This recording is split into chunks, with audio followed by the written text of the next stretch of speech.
and welcome to Playwright, a podcast about creating and sharing new ways to play. My name is Ryan Hamann, also known as H for the sake of convenience on that show, because normally I'm joined by another Ryan, but that Ryan is off celebrating New Year's somewhere.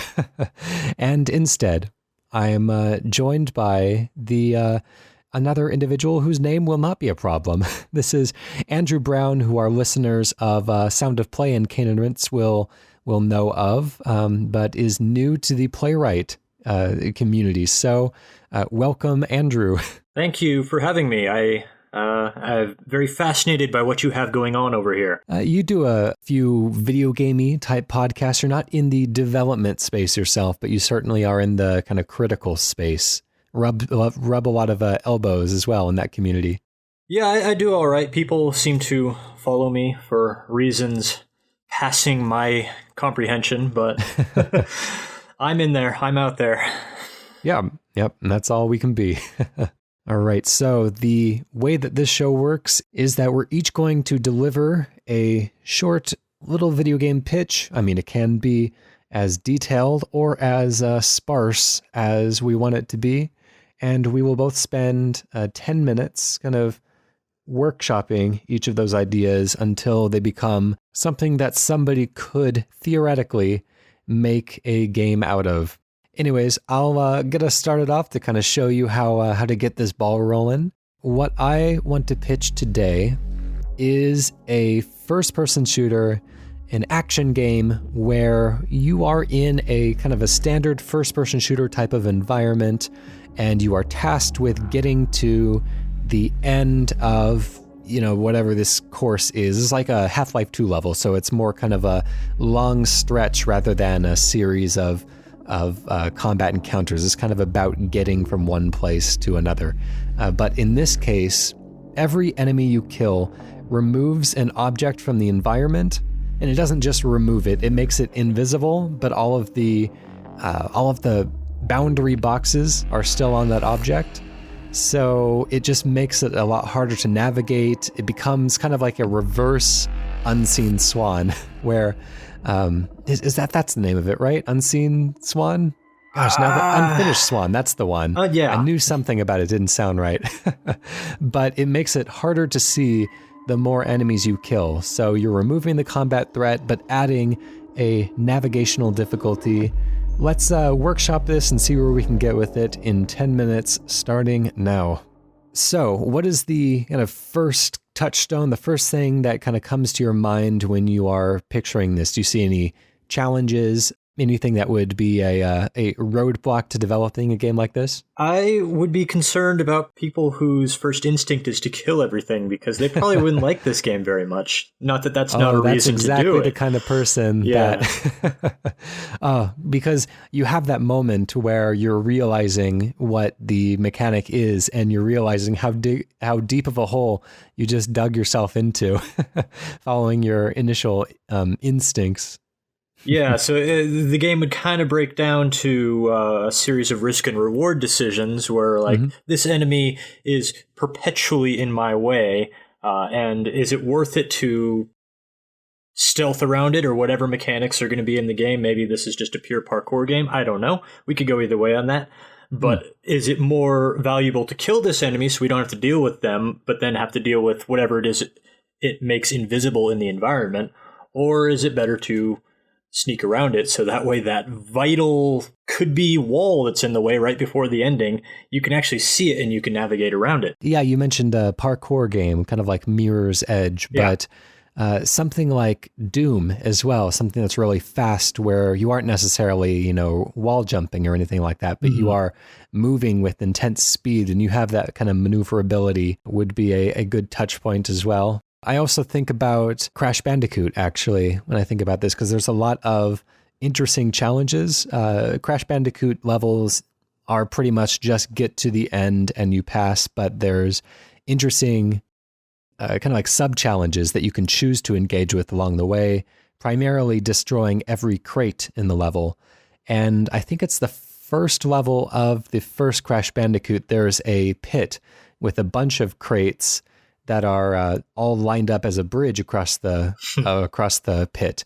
And so you can either use that as a bridge and just run across it, or if you bounce on them and, if you're trying to break every crate, you'll need to bounce across them and just be very careful that you hit all of them, that you don't overshoot, that you don't undershoot and drop into the pit as like an additional challenge. And so, kind of creating those like tiered challenges in that way, maybe color coding the enemies. So if you kill red enemies, then red objects disappear. And maybe you can think, okay, I've kind of memorized the pattern of invisible, or the pattern of red blocks that are like a maze over this pit, kind of like you would see in the those disappearing blocks in Mario Galaxy, or not Mario Odyssey had that just recently, where you kind of have to memorize where blocks are and then you can make them invisible. Going back to your comment about Doom, in Doom 2016, it's very important, if not vital, to remain alive, that you stay in constant combat and constant, practically melee combat with enemies. Yeah. So, like, you basically always have to be a whirlwind of death in that game just to compete. I think this might be maybe a chance to make an anti-Doom, where you do have to do all of those things, but at the end, instead of tearing off your enemy's jaw and using it to impale their eye, you actually use that to push them away from you, so that way they are still in combat and still a threat, but they are also still alive, so that way the vital piece of the geography that they keep around is still visible, and then you could work your way past them or get outside of their aggro range, however that's going to work. Again, going back to you talking about like a parkour type thing, and this made me think about, this would be a lot of fun as like a 2-player or 4-player competitive racing game like you would see in Speedrunners or Runbow, but in first person or third person instead.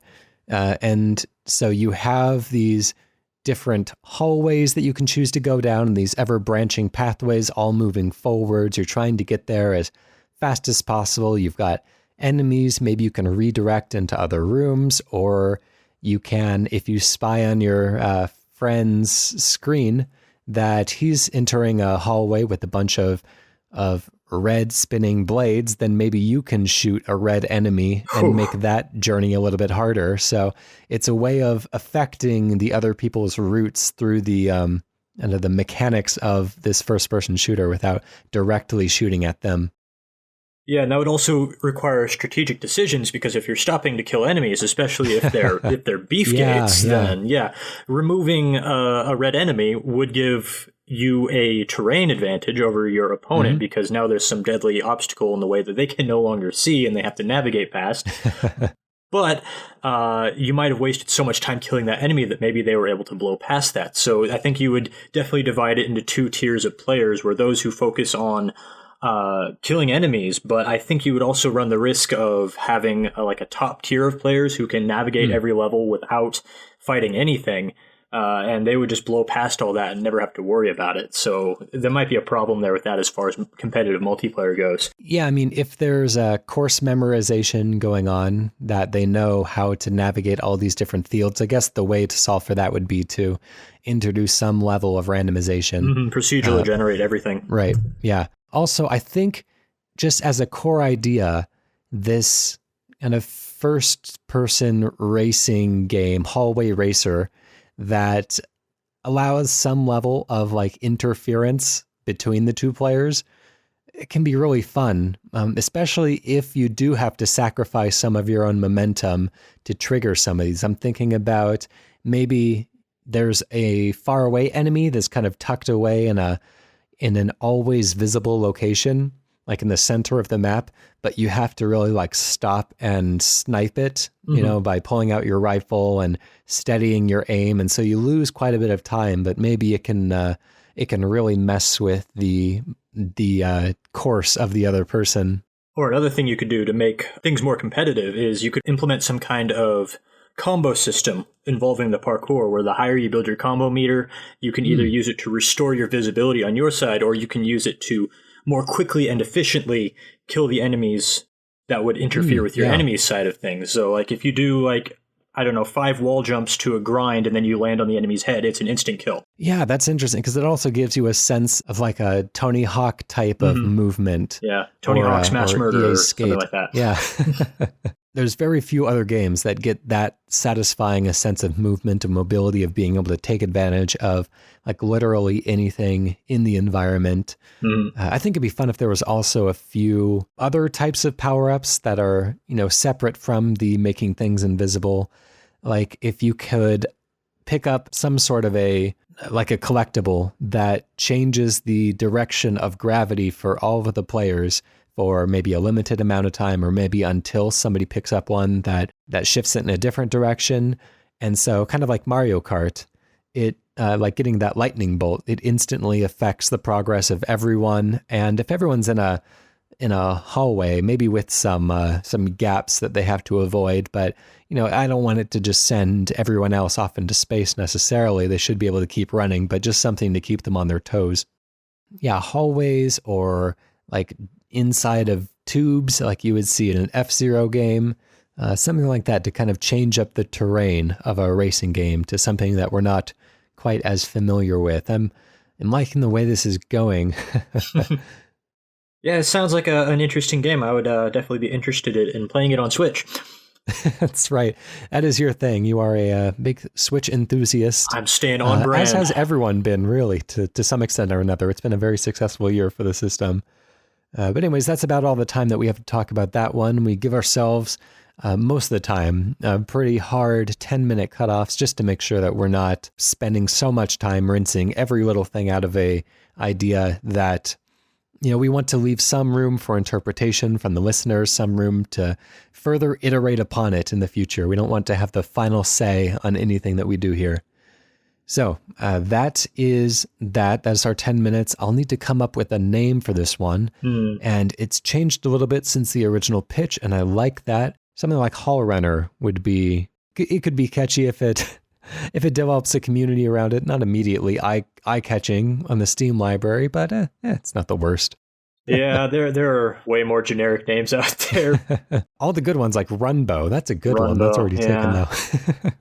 You don't get those twice. It's just not fair. Yep.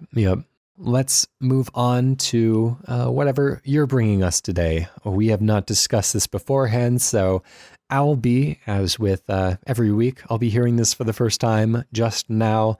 So what kind of video game pitch are you bringing us today?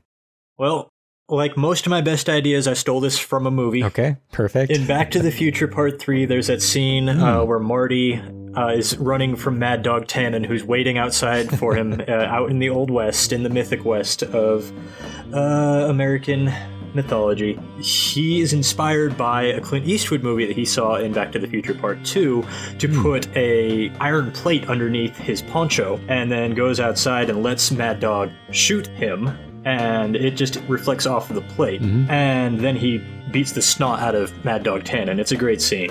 My idea was something like that. There's been a few Old West games already that are kind of building on the shootout scene, like especially I think Red Dead Redemption in its multiplayer mode has that really memorable Mexican standoff, which begins every single multiplayer match and always makes things very interesting and unpredictable. But I was thinking of combining that kind of mode with a crafting mode where you are locked in a room, or maybe you're locked in just one half of the town and your opponent is in the other half of the town, and you have to build the weirdest machine that you possibly can to kill your opponent with when you have your big high noon showdown on Main Street. Well, we will start the clock right there. Yeah, so this is interesting. I like that you introduced the Back to the Future similarity there, because I think it would be cool if you have, you're in this room with all sorts of different kind of Banjo-Kazooie nuts and bolts type of assortment of objects to combine them into some sort of a killing machine, but also you could use those same things to make like armor for yourself. And so, if you want to turn a buzz saw on its side, then you can wear that as a kind of a bulletproof vest. I mean, it would be a little uncomfortable to sit down, but you just need to survive the next 30 seconds essentially. So being able to repurpose, maybe putting everything into the killing machine, maybe putting almost everything into the armor to make yourself kind of nigh indestructible, and just letting your little tiny killing machine eventually do its job. But it has kind of the fun of both like a Minecraft, like a creating type game, and also like those Robot Wars TV shows. Mm-hmm. Yeah, kind of BattleBots set in the Old West, I guess. Yeah, exactly. That's the elevator pitch right there. Yeah, the set's like a fun steampunk type of aesthetic as well, where it's more kind of Old West future instead of the Victorian future. Mm-hmm. What kinds of objects would you like to see in this room? I think you're on the right track with buzzsaws. I'm also imagining more like blunt instruments.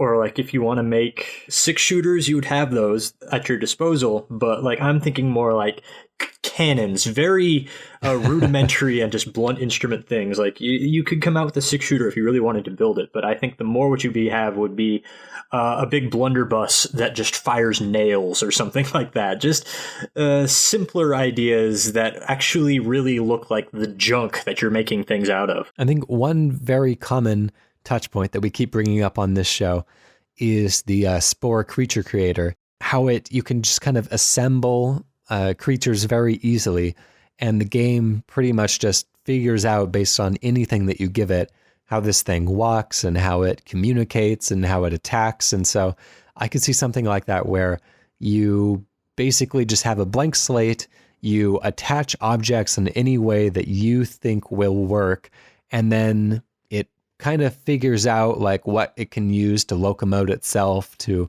drag itself along. If you give it a wheel, or if you give it even if it only has a cannon, then it has to use that to somehow drag itself along the ground.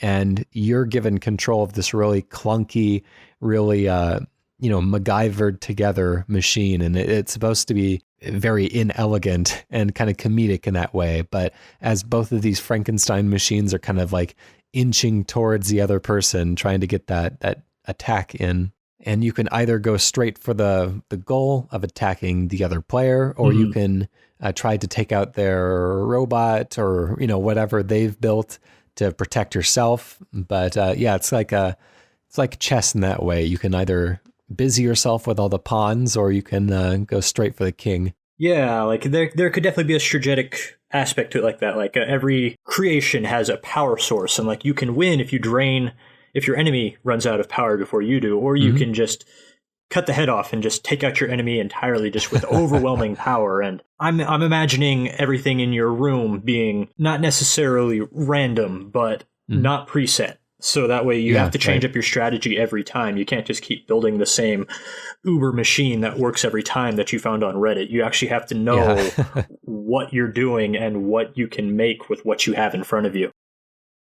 Although it would be fun if you could set up like a community challenge where somebody could choose what's in the room, and then both people get the same room, and they are participating in this person's challenge to see what the most creative killer machine they can make out of all these parts are. Yeah, like they're called strings or something. Oh, the codes that games like Minecraft and Binding of Isaac use to determine. Right, yeah. I'm forgetting the full name of it. Yeah, like a seed. Yeah, a seed. That's the word. Yeah, you could have a seed that different groups of people could use if they want to compete in the same area, or if you even want to have a tournament, you could have seeds. That way, everybody is working from the same base, but the core game there you're learning from, everything's random. So how do we feel about the two players? Do they have the same assortment of objects, or do they both have different objects? Well, that's the difference between symmetrical and asymmetrical. Right, yeah. A competitive play, and it's really hard to get asymmetrical balanced, but when you do it, it's a much more interesting game. So I would say the long-term goal would be asymmetrical. Yeah, you'd really have to, through probably a lot of software testing, try to kind of weight each of the objects for how lethal or how useful they are ultimately. And I guess as long as there's an equal weight between the two rooms, then it should kind of balance itself out. But yeah, I know how that gets complicated as certain objects might complement each other better than others. And, Yeah, like the situation you get where you happen to get two awesome items that just break the game and you've got yourself a free win. That happens. It doesn't matter how much you balance, that happens. But hopefully if it was well balanced, that situation would be reduced to a minimum so it wouldn't happen. Yeah, it would also be fun to be able to set the size of the rooms and thus like how many objects are in the room. And so, if you're hosting like a Twitch competition or something with a lot of viewers, it might be a lot of fun to see like enormous contraptions made of like hundreds of materials. And if you're just playing, single games and you want to get done in like 2 minutes a match, then you want a much smaller room with more manageable assortment of objects to choose from. Yeah, that would definitely factor into the difficulty or even just how fast you want the game to go. This makes me think of, there's a VR game called Fantastic Contraption. That's all about, I've not played it myself, but I think it's about, it kind of sets up like physicsy challenges and gives you a bunch of like silly looking physics objects that you can stick together and try to create some sort of a contraption that performs this physics task. This doesn't necessarily have to be in VR, but that would be a good touch point for development anyways. And also there's a game in early access that's fairly popular, I think, called Catapult, is it? Catapult or Trebuchet or something like that. Yeah, I think I've seen it. Yeah. It's about creating like medieval siege weaponry. And I think there's some level of customizability. I don't think there's the same like restriction of materials necessarily, but you kind of watch how this siege mechanism works in the physics space during play. Yeah, or even a mode like in Kerbal Space Program where you're building something to achieve a specific goal, maybe more abstract than just kill the other guy, but that would be for like a single player mode. Yeah, it would be interesting as well if you could like steal some of the weapons somehow from your enemy. Like if you're able to attach like a magnet onto your, maybe that's kind of sacrificing an arm. If there is a prime placement for a blade or something on your robot, and you decide instead to put like a glue patch or a magnet patch or whatever, then you're using valuable real estate, but at the same time you might be able to steal a more useful weapon from your enemy if you can maneuver yourself into it in just the right way. So they don't have that weapon and now you do. So it's kind of a double benefit that it gives you. Or even like in the build phase, you could actually use resources to build like a little drone or something that'll sneak into your enemy's base and steal some of their supplies. So you have to use some of your resources in the build phase instead of on your final machine to do that. And you don't get to decide what the drone steals. It's just going to take something at random. So there's some risk there. But if you got in a particularly bad roll on your items, that might help you out. Yeah, or maybe just to see what they're doing. Yeah. It gives you a little like 10-second peek at what they have that could be useful in this type of game. Anyways, that's all the time that we have for that one. Let's see if we can come up with a good name for this one. Did you come in with any name in your mind? I had Junktown was the best that I came up with, but I like that actually. Okay. Junktown. High Noon in Junktown. Oh, that's better. Yes, High Noon in Junktown. There we go. I like that. It reminds me of New Junk City from Earthworm Jim back in the old days. I wonder if New Junk City and New Donk City are the same place in different time periods. Like once everything's kind of gone to crap. Oh, that's a disturbing thought.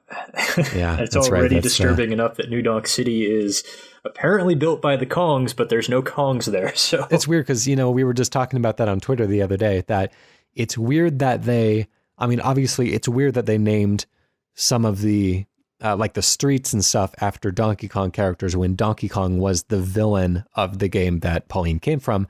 But not only that, they named them after Donkey Kong from the arcade Donkey Kong's grandson's friends, which seems like a weird, like 3 steps removed, because Cranky Kong in the Donkey Kong Country games is the original Donkey Kong.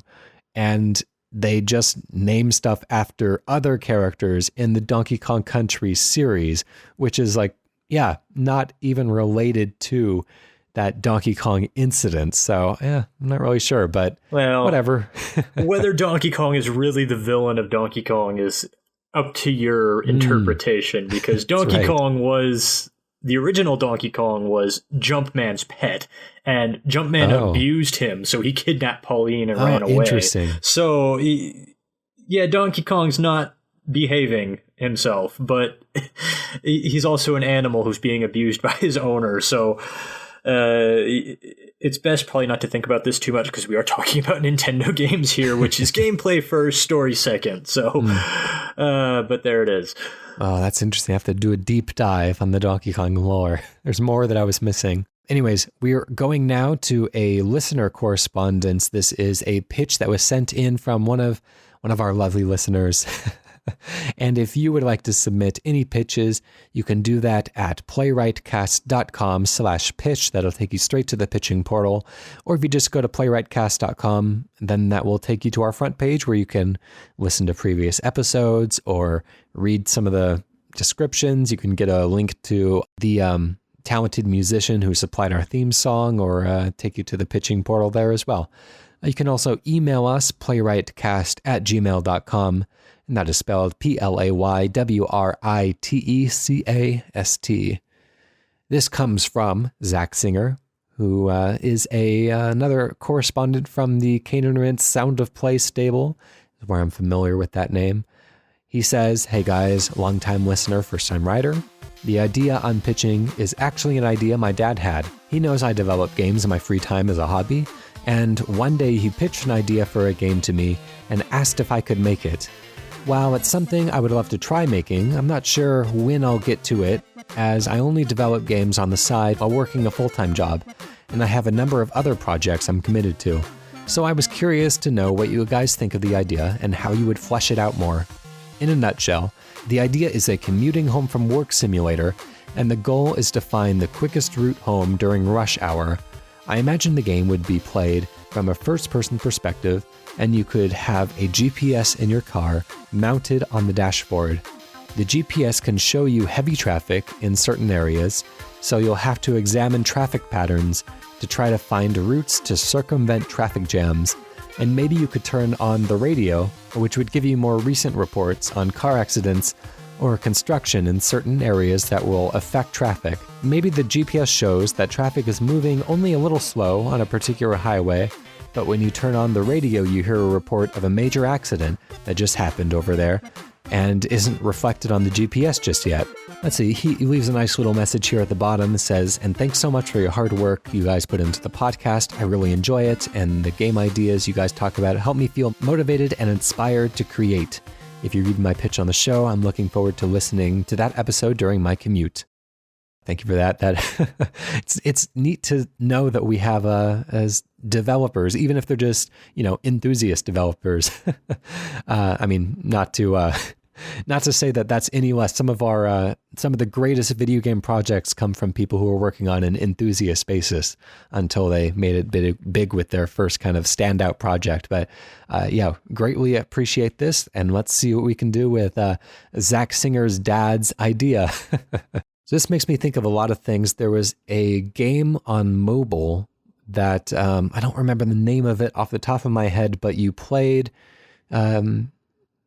several people commuting around a kind of a single screen environment that showed, a nice size portion of a neighborhood, and they all needed to enter the screen from somewhere and get somewhere else. And you would have to touch like the left and right side of the screen on your phone to steer them in one way or the other. It was supposed to be a little sloppy and unpredictable, but you would do one at a time and navigate them on their route. But the thing was that they would repeat that route, and the next person would enter the screen and you would have to steer them, and they would just kind of keep repeating those loops over and over again, kind of like a music sequencer. And you would have to keep them all from crashing into each other as they're trying to get to their different locations, as more and more of them enter this continually refreshing Groundhog's Day type loop.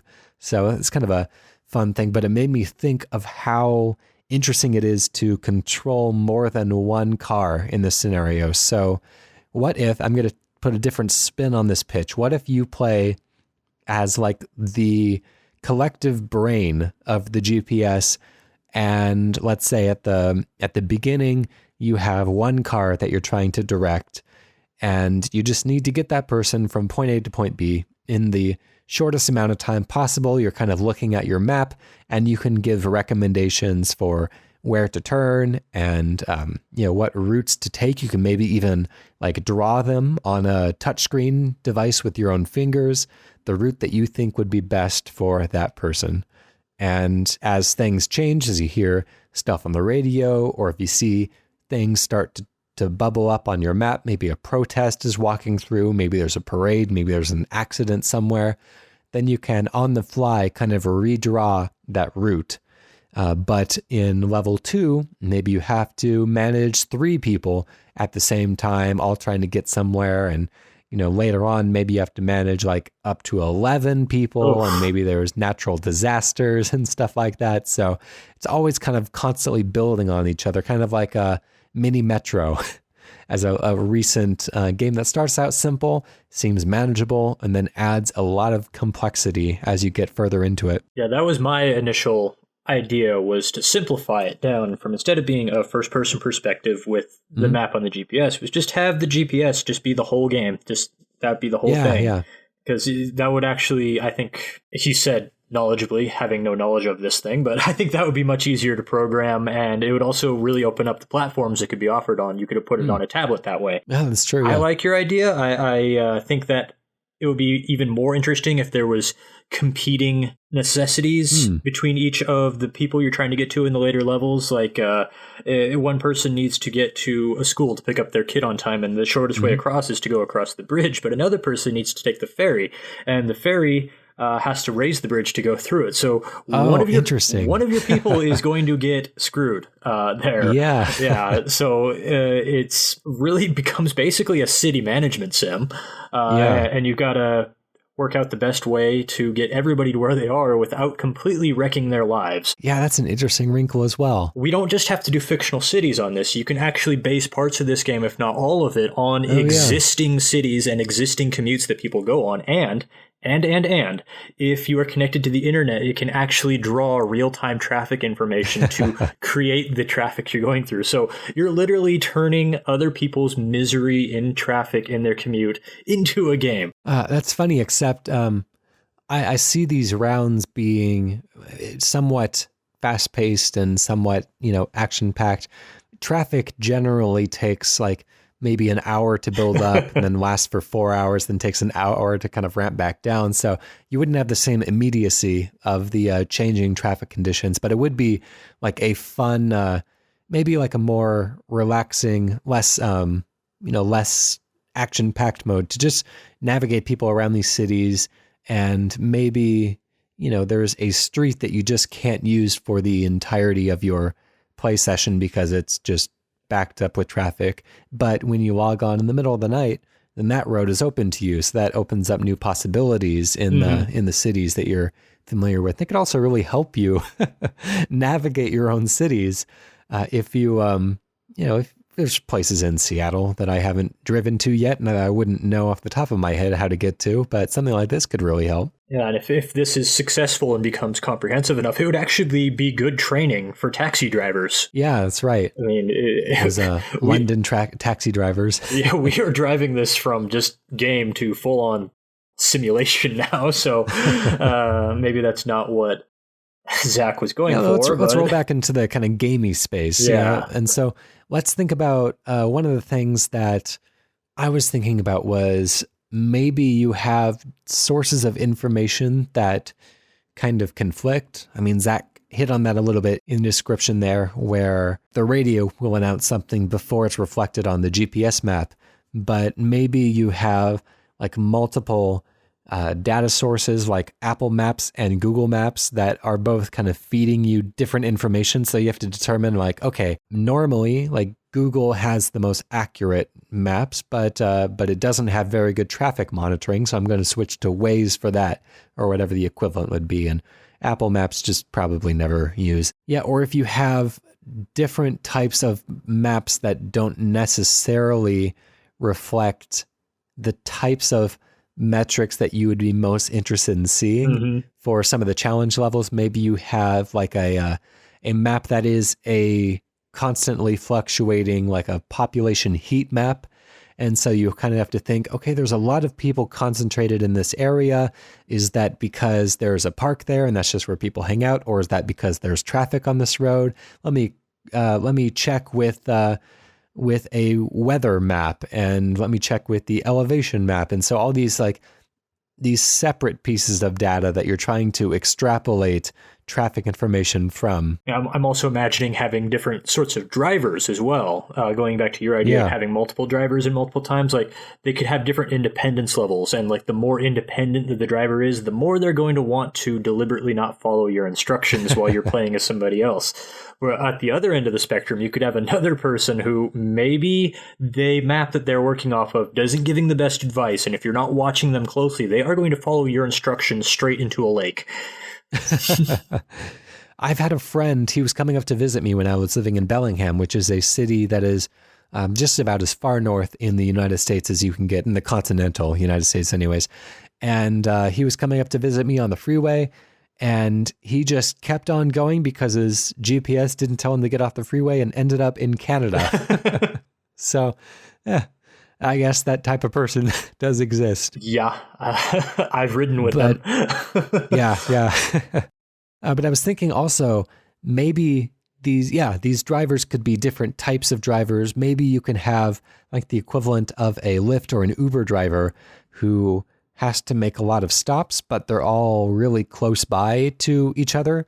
And so you don't have to think too much about the traffic because they're only ever, rounding a couple of corners at any given time, but you do always have to draw that route. And so you're always kind of out of the corner of your eye and corner of your mind, kind of keeping your eye on where he needs to go and just drawing like a little click line to satisfy him while you're doing more extensive drawings for all of the rest of the people that are making more long commutes to different places. Or maybe you have to navigate an ambulance. When that comes online, then you basically give that top priority and make sure that it gets through no matter what. Yeah, I'm also, I don't know, maybe you have an idea of what we could do with this, but I'm imagining, what would it be like if one of your drivers was a school bus? Yeah, exactly. That would be a good one as well. What kind of situations would that create? Because that doesn't have a lot of flexibility with this route. If it needs to stop at all of these different places. And so maybe if there is a little block of traffic, then you can go around it. But, normally you have to at least get to each of these children's houses. And like a school bus, just by the nature of what it does, would actually create the kind of commuting conditions that you would want your other drivers to avoid. Yeah. So that would be a great example of what I'm talking about, the priorities of one driver interfering with the others. Yeah, you can probably create all sorts of chaos as well. Oh, if you had to factor in one-way roads and everything, and if you steered them down the wrong way, that could be a big problem. But we're just about out of time. So as much as I would love to explore the intricacies of one-way roads and roundabouts and stuff like that, that we'll have to wait on that and throw that back to Zac and see what he comes up with from there. We always keep the conversation open and just see where the community takes it. So anyways, if you would like to submit something just like Zac did, you can do that on our website, playwrightcast.com, or at playwrightcast@gmail.com, or just tweet us at playwrightcast. We'd also encourage you to head on to iTunes or whatever kind of podcasting app that you prefer to use, and go ahead and give us a rating, a review. That does help us out a lot.